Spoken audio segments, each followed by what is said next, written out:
Good morning, everyone. We'll start today's COVID-19 press briefing with Mayor John Cooper, followed by Dr. Alex Jahangir, Chair of the Metro Board of Health and the Metro Coronavirus Task Force. This morning, we are also joined by Dr. James Hildreth, President and CEO of Meharry Medical College, and Leslie Waller, Epidemiologist with the Metro Public Health Department. Director Chief William Swan of the Office of Emergency Management and Nashville Fire Department, and Dr. Michael Caldwell, Director of the Metro Public Health Department, are with us to help answer your questions. We will now begin with Mayor John Cooper.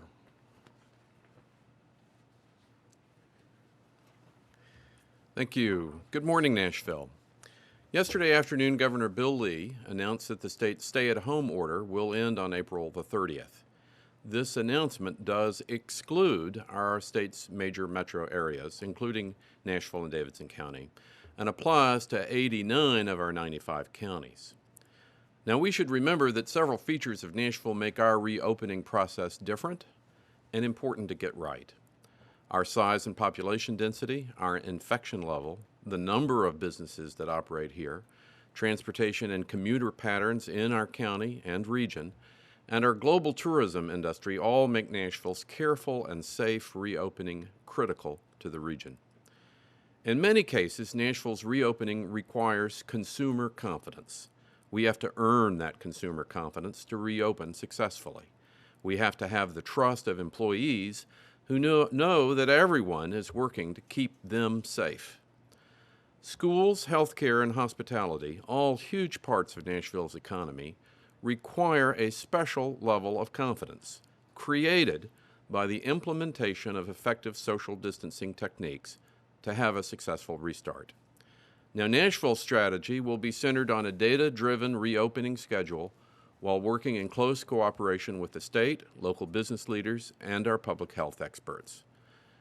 We continue working with the Tennessee Major Metro's Economic Restart Task Force on the timing and coordination of a 4-phase economic restart plan.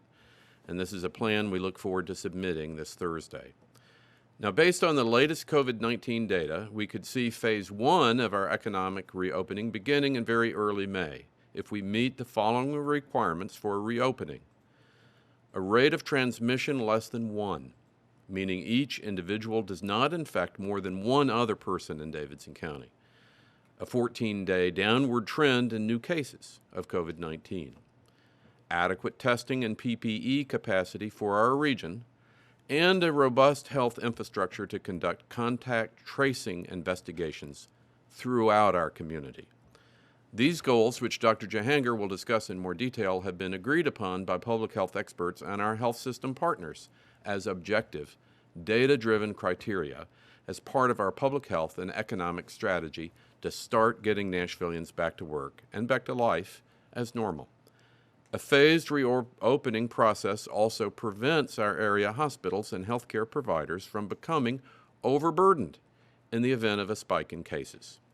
Remember, a balanced approach is essential in reopening our economy and cannot come at the cost of our hard-earned progress in flattening the curve of COVID-19.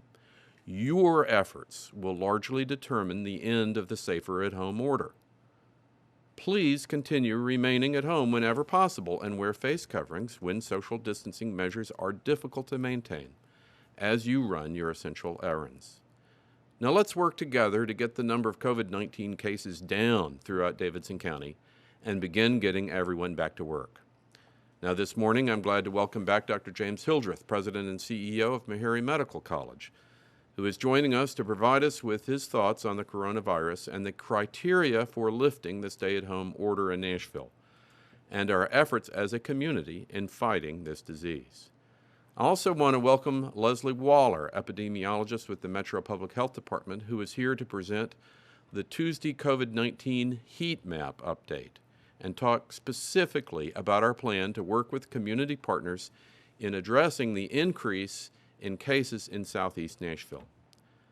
Hard data and medical expertise through public health best practices will drive our response in Southeast and throughout the city. But our relationships with our community partners will only enhance our efforts, and we are grateful for their work. And as always, I urge everyone to visit Metro's COVID-19 website and donate as you are able to the COVID-19 Response Fund, which has been created to provide needed relief, including assistance with rent and mortgage payments to Nashvillians during this difficult time. You can also visit the website to learn how to obtain direct financial, food, mental health, and social service assistance. I'll now turn it over to Dr. Alex Jahangir, Chair of the Metro Coronavirus Task Force. Thank you.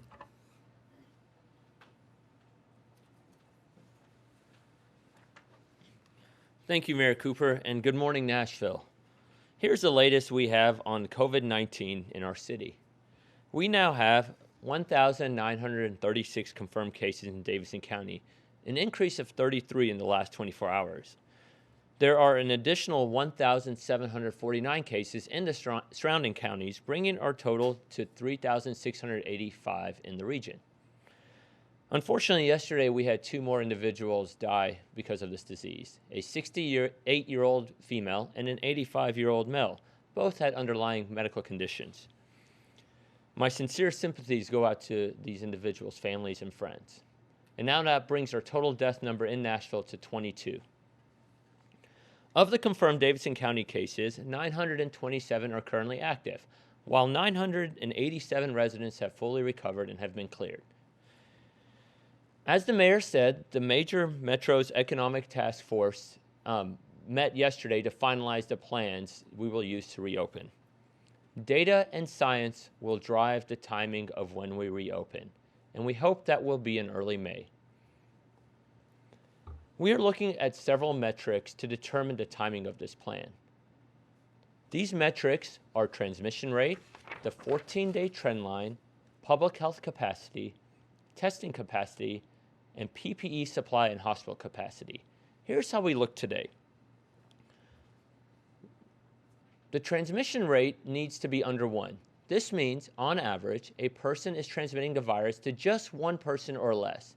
As you may remember, on Thursday, the Vanderbilt model reported that the rate here in Nashville is currently under 1. Regarding the 14-day trend line, yesterday we reported an increase of new cases over the weekend. The increase will negatively impact the city's 14-day trend of new cases, and today's new numbers will help get the trend back in the right direction. Next, we have an increase of our public health capacity by expanding our contact tracing team. We have done this from 4 people at the beginning of this crisis to 42 people today. We will continue to add additional resources as needed to increase our contact tracing and have a quick turnaround. Now, in regarding to testing capacity, we're doing well. In fact, the entire month of March, 5,551 tests were conducted. Since then, we have already conducted more than 12,500 tests here in Nashville. As you can see, we have increased and will continue to increase our testing capacity. Now, as I mentioned, our PPE supply and hospital capacity are also an important metric. And I'm proud to say right now we're at an adequate level. But we'll continue to monitor this. In fact, this morning, according to the State Healthcare Resource Tracking System, or HERTS, in Middle Tennessee, we have 42% availability of hospital beds, 72% availability of ventilators, and have a stable supply of masks, gowns, and face shields. So today, we are doing well in some areas. However, we need to see improvements on our 14-day trend. Now, when this data is pointing in the right direction and shows that the virus is regressing, then we will enter phase 1 of the plan. In phase 1, we will begin to open retail and commercial businesses as well as restaurants. Now, this opening will be at a limited capacity, and all will have restrictions to ensure social distancing and other protocols in place for the safety of the customers and the employees. Furthermore, healthcare facilities will begin to perform elective outpatient procedures for a selected group of patients. The plan will have 3 additional phases. Each will begin only if the metrics we're evaluating show positive improvement over a 14-day span. And each will roll back restrictions and open more facilities such as gyms, entertainment and sporting venues, and personal hygiene businesses, as long as well as allow for incremental larger gatherings as we get back to our new normal. If at any point in the process the data shows that the virus is beginning to win the battle, we will slow down and not move on to the next phase. These circuit breakers are an important safety net to make sure that the virus stays under control as we open. We will be sharing more details of the plan, as the mayor noted, on Thursday. And also, I should highlight that we want your input as we finalize this plan. If you have any suggestions, please go to covid19.nashville.gov and click on the link to submit your thoughts. Yesterday, the 3 community assessment centers were open to assess and test our residents. 800 people were seen at our assessment sites and 771 were tested, all at no cost to the patient. I actually had the opportunity to go to the Nissan site yesterday morning, and they had already seen about 100 people in the first 2 hours with no wait time, and the process itself lasted about 10 minutes from assessment to testing to leaving the site. Now, I know some people have had questions about whether we should open more centers, especially after seeing the long lines of cars at other testing sites across the state over the weekend. I want to be very clear to Nashvillians. Nashvillians who need to be tested are getting tested, either at a local healthcare provider or at our community assessment centers. We opened our centers 22 days ago during a time when testing was hard to come by. So we opened the centers with a limited number of tests, and we had protocols in place to prioritize who gets the test. Protocols which were consistent with the testing occurring right here in our region. When we got more tests, we expanded the protocols so that we could provide the test to more people. Now, if you're worried that you have been infected or you're in close contact with someone who is infected, you will be tested. And again, all of this at no cost to you. The community assessment centers are working, and they are working well. And if demand increases, we will expand and possibly add more assessment sites. But right now, our community assessment system is working. If you think you're not feeling well, or you think you have the virus, or you're just worried, I urge you to seek medical attention. Feel free to call our assessment hotline at 615-862-7777. Medical professionals are standing by to answer your questions and will help determine if you need further assessment. The hotline is open 7 days a week from 7 a.m. to 7 p.m. They will advise you for the next steps. And finally, please continue to remain safe at home so we can hit our goals to begin opening our city in early May. Only go out for essential trips, like your weekly grocery shopping or to the pharmacy.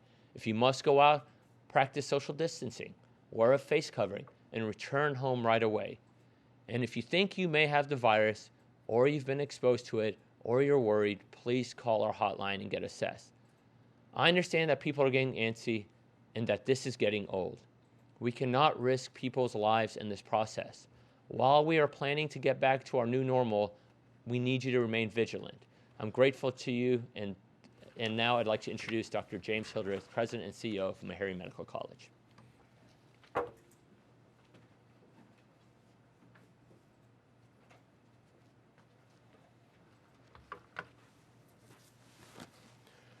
Good morning, Nashville.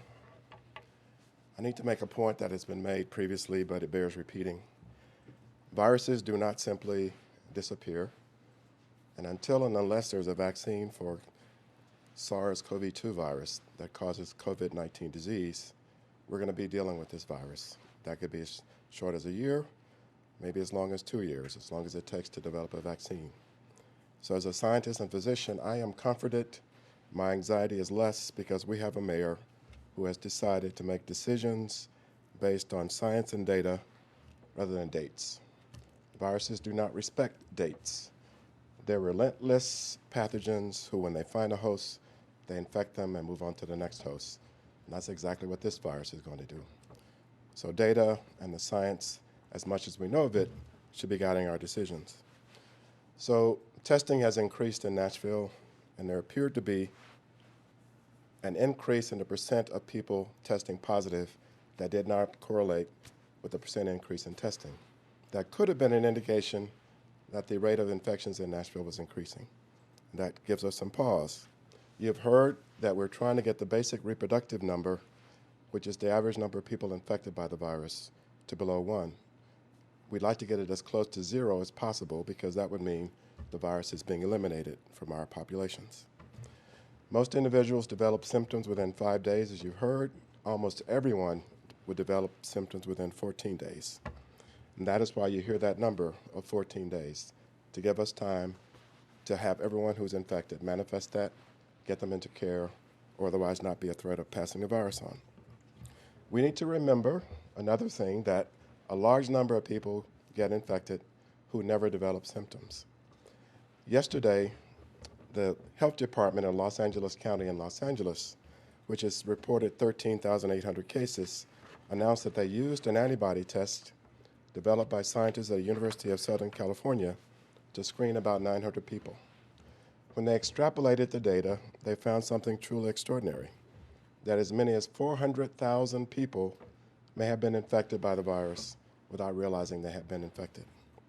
And apparently most of these individuals had no idea that they had COVID-19. Some of them developed upper respiratory symptoms, but they didn't realize they had COVID-19. These individuals could well have been passing the virus on to others, so Los Angeles County might be set for a huge surge in cases. I make this point to say, since we do not know who might have the virus, we have to move cautiously, and again, we have to let data guide us. The apparent large number of people who have the virus without knowledge of it is one of the most confounding factors in dealing with COVID-19. We have to account for that in our planning. It is one of the reasons that we, Nashvillians, must stay the course, stay at home, practice social distancing, do the hygienic things that keep us safe. An extension is necessary at this point just to make sure, as you've heard before, that the basic reproductive number is moving in the right direction. One of the things that's intriguing about the data from Los Angeles County is that the fatality rate of the virus might be less than we had expected if, in fact, hundreds of thousands of people had the virus without knowing that they did. The other thing that I'm excited about as a scientist and infectious disease specialist is if there are hundreds of thousands of people who've had the virus and eliminated it from their system, their immune systems obviously worked efficiently and effectively. So we should take those individuals, do research on how they responded to the virus, and let that guide us in developing a vaccine. And that way, the immune system of the folks who get the vaccine can reproduce what happened in those individuals who cleared the virus, giving us a head start on what an effective vaccine would look like. So I'm really excited about that. But to be reminded, we need to stay at home, wash our hands frequently, protect our T-zones, cover our face when we're out. We've got this, Nashville. I think we've got the virus on the run, but let's make sure that we do by staying at home and protecting each other. So thank you, and with that, I'd like to introduce Ms. Leslie Waller, who's the epidemiologist from the Public Health Department.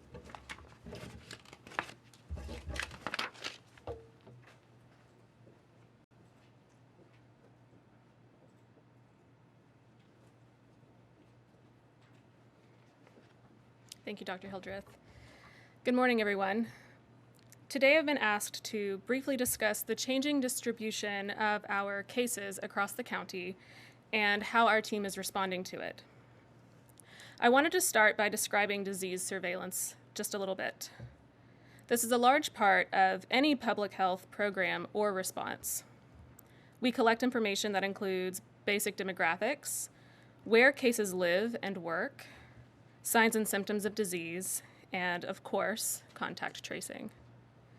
Over the last few weeks, the data we've collected have shown that cases in Nashville have shifted geographically, and most of our new cases are now clustered in the southeastern part of the county. The communities that call this area home are numerous and diverse. Our fellow Nashvillians who make up these communities also work in a number of essential service jobs, from healthcare to vital roles within the U.S. food system. Many of our immigrant and refugee neighbors have been putting themselves on the front lines of the COVID response, while many of us have had the advantage to work from home. To best serve and support these disproportionately impacted residents, we've partnered with the Tennessee Immigrant and Refugee Rights Coalition, also known as TIRC. Together, we will identify key leaders in our immigrant communities who will work as integral members of our response team. The health department will hire 6 to 8 community outreach workers from within our largest immigrant and refugee communities.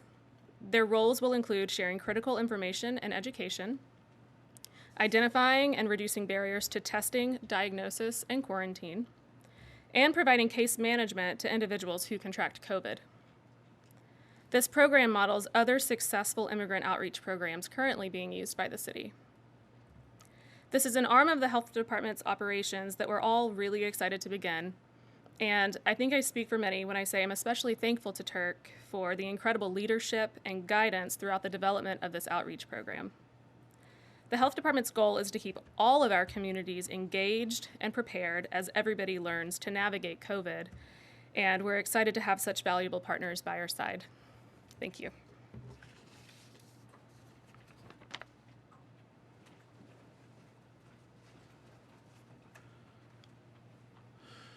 Thank you, Ms. Waller. Thank you, Dr. Hildreth.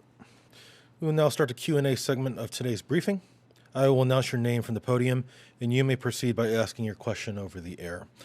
We'll start with Tosin Fakile at News 4. Tosin. Good morning. Thank you for taking my question. I had a couple. I know the mayor said he was going to announce an extension, so I know we've talked about reopening. What exactly would be this extension date? And talking about the phases of opening, and the plans, are there ways that you guys are ensuring these businesses follow whatever guidelines they are? And if they aren't, are there like fines or penalties just to make sure they keep in track with what's being done? And my final question is for the epidemiologist. So now that we're seeing this cluster in a certain way, and we're seeing it has to do with people in the service industry, does that mean like our grocery stores and things, businesses of that nature are getting more, contacting the coronavirus? And if so, like how does that get sorted out is my question. Dr. Jungir. Thank you, Tosin. The order will be extended to May 1 in the next few days, and then subsequent to that will be data-driven. So that order will come out soon. Regarding how, as we move through the phases, how enforcement will occur, it'll occur just as it has under the Safer at Home order. Public health, working in partnership with the police and others, there's been an enforcement modality that has been in place that we've described previously, and I suspect that's exactly how we'll continue moving forth. And I'll defer to Ms. Waller to answer the next part of your question.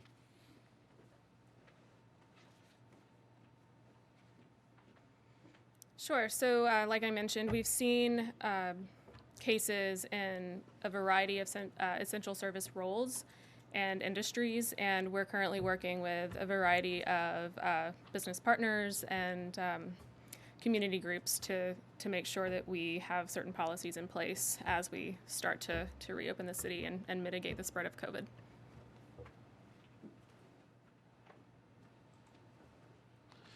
Harriet Wallace, Fox 17. Go ahead, Harriet. Yes, good morning. My question is, I know that it looks like we're extending a little bit and going to evaluate day to day. That may not be the case for our neighboring cities.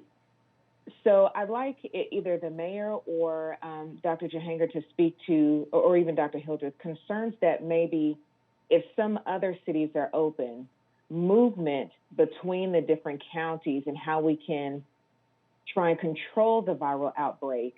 And then also from a business perspective, we found that some people are going to neighboring counties for business because we're not open here, how we plan to handle that issue as well. Thank you. So the question is about travelers and commuters. Dr. Jungir. Harriet, thank you so much.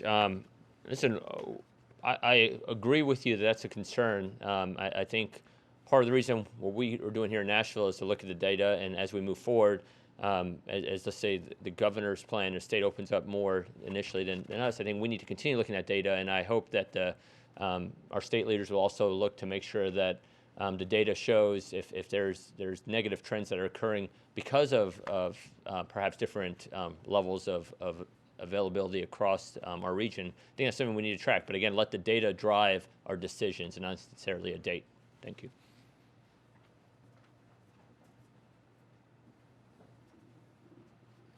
Nancy Amons. Go ahead, Nancy. Thank you. First of all, when Davidson County residents go to other counties to get tested, do those numbers show up in the Nashville numbers? And also, I'd love to hear Dr. Hildreth talk more about, I think he said he thought the rate of infection could be increasing. I'm not quite sure if he could expand that, and it would be great. Thank you. Dr. Jungir. Sure. So, yes, Nancy, to answer your first question is, your positive results are reported to the county of your residence. So if whether you're in another county or you're in Tampa, we've had a result once from Tampa I saw. If you live in Nashville, your report of your positive comes to the local health department. So all Nashvillians by residence will get that answer. And Dr. Hildreth and I were just chatting. What he was referencing was what we call the positive rate. So of the tests conducted in Nashville, of all the tests, nearly 18,200 tests, if I remember that number right, 10.7% of those cases are turning out positive, where last week that was about 10% or 9.8, 9.9% of total tests were turning positive.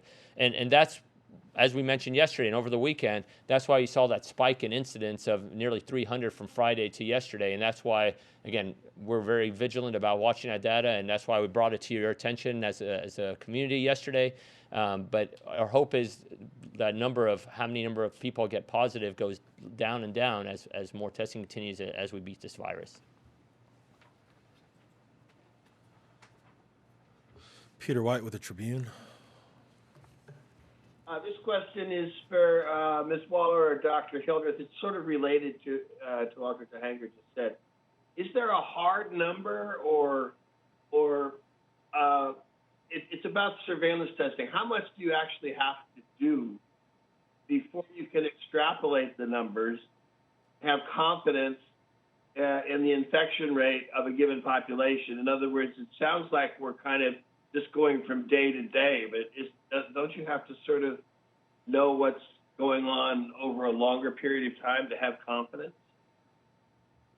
Oh, and my second question is, what does Dr. Hildreth think? Is there going to be a second wave of this epidemic? Thank you, Mr. White. Dr. Hildreth. Whether or not there is a second wave depends on how well we handle this first wave. That's the main point, that if we stick this out to the end, it will be the end and not the beginning of another cycle. That's why we're doing what we're doing.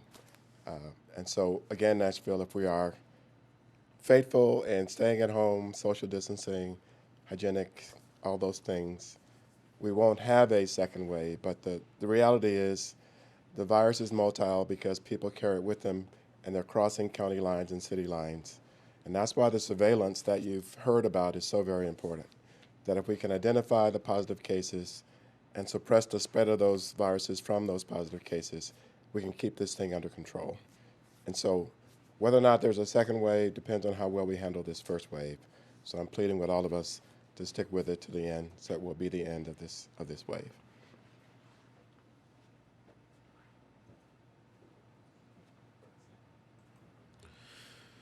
Mr. White, I'll follow up with you via email to get clarification on the first part of your question. Stephen Elliott. Hey, thank you. This is sort of a follow-up to Harriet's question. Dr. Jahanger frequently mentions the number of cases in surrounding counties. Do you think it's a problem that your strategy for reopening is not tied to theirs? Thank you. Dr. Jungir. So I think, listen, Nashville is a very a great city that has a great region around us, and I hope that as we, along with our major metros colleagues, put out a plan, that our regional mayors will perhaps follow suit as well as possible, because as they did on their safer home order, that's when we started winning this battle against this virus. When we had our safe and order and our colleagues in our regional cities implemented a similar safe and order, that's when we saw the trend change. So, of course, what others do in our region makes a difference. We can do what the data shows us and the science shows us, and we will continue to do that. And to answer Mr. White's question, so you don't have to follow up with an email, that's why we look at the 14-day trend, Mr. White, and as to are we making a dent, is that's why the 14-day period matters so much. So there you go. So thank you.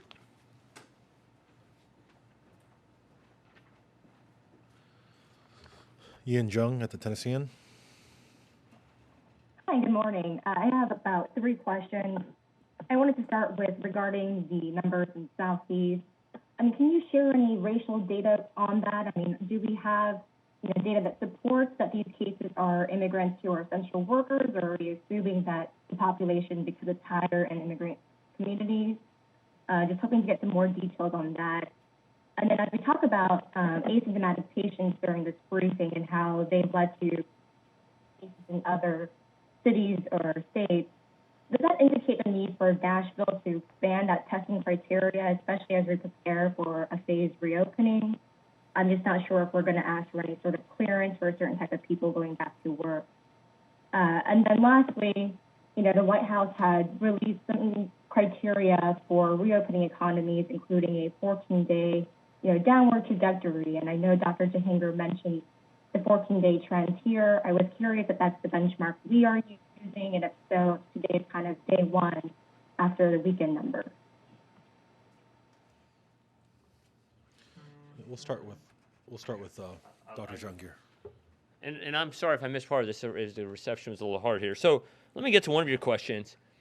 Anyone that feels they need a test and who lives in Davidson County can come to our assessment centers and they will get a test. I just want to be very clear about that. I think it is important that you use our system and get medical attention if you're concerned or have questions by calling our hotline, 862-7777. I think if you have symptoms of cough, fever, shortness of breath, new onset loss of smell, or new onset unexplained diarrhea, you should have some worry that you have COVID and get a test. I think if you've been exposed to someone, you should have some concern and come get a test. I think just showing up at a testing center to get a test, if you feel like you need a test, we'll get you a test, but there are potential risks to yourself by going to an area where there's probably a higher level of people who are positive for COVID. So I just want to be very clear on that, and it's free. So number one. Regarding your question about racial and ethnic demographics, I apologize, I'm bringing my phone up. We'll provide you a more detailed update tomorrow, I believe, but to kind of give you an idea, currently 4% of the people testing positive are Asian, 12% are African American, 11 are other race or multiracial, 25% are pending, and about 40% are white. And so we're keeping a close eye on that. I'm sorry, was there a third part of the question? I'm not. 14-day benchmark. What about the 14-day? Oh, okay. So I'm sorry, I understand. So here's the thing. This is not an easy science, right? As the mayor said, and as Dr. Hilder said, this is not a simple up-down. This is like flying an airplane, okay? And when you fly an airplane, you have a lot of metrics that you're looking at, a lot of dashboards and things. And so you'll fly your plane looking at all of these metrics. So our metrics, 14-day downtrend, the infective rate, the transmission rate, our supply of PPE, our testing capacity, our public health infrastructure capacity. We're going to look at all those metrics, and if they're all green, it's an easy decision to fly. But sometimes when you fly a plane, there's going to be some judgment calls, and you're going to need somebody who has a skilled pilot. And in our case, we have an amazing team of public health experts who will guide this decision to continue flying the plane or keep moving through our phases, or do we need to land the plane and maybe slow down on where we're at. So it's not just one metric. 14-day downtrend is an important one because, as Dr. Hilder said, that's how long this virus typically lasts and manifests. But all these other metrics I mentioned, hospital capacity, PPE, testing capacity, public health infrastructure, we're going to be looking at all that and let the data drive our decision moving forward. So thank you.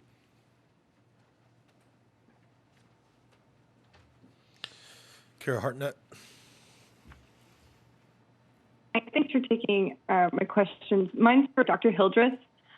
There's been lots of talk about having a data-driven approach to reopening this morning, and I was just wondering if you think the state has enough data to begin reopening the rest of the counties, and will the opening of those counties around us have a negative effect on Metro's mitigation efforts?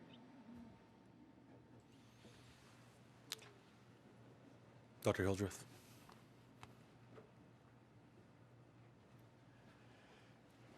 I'm not privy to what data in totality the governor's team used to make their decision.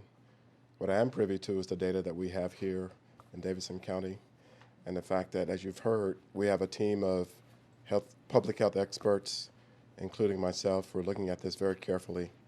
And what this comes down to is we have no control over where people move. They move between counties, they move between cities. They're the vectors for the virus, as you know.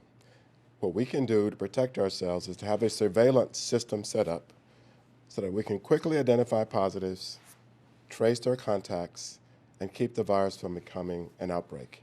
That's all anyone can do, and that needs to be done based on data. The other reason why that's important is because we have limited resources.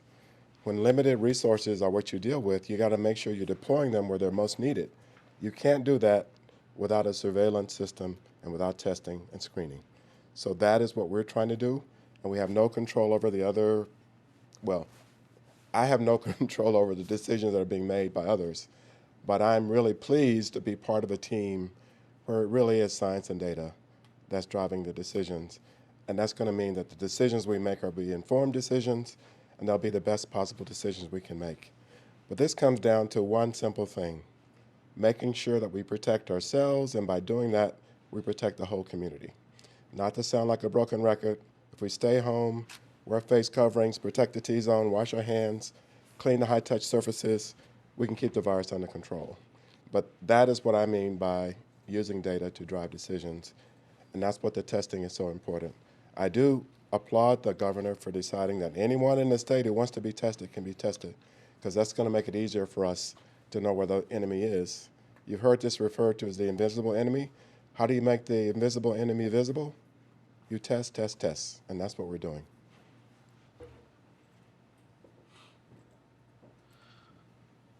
Thank you again to Dr. James Hildreth, President and CEO of Meharry Medical College, and Leslie Waller, Epidemiologist with the Metro Public Health Department, for joining us this morning. There are no more media questions in the WebEx queue at this time. A recording of this press briefing will be made available later this afternoon. Thank you for joining us. This concludes today's Metro COVID-19 press briefing.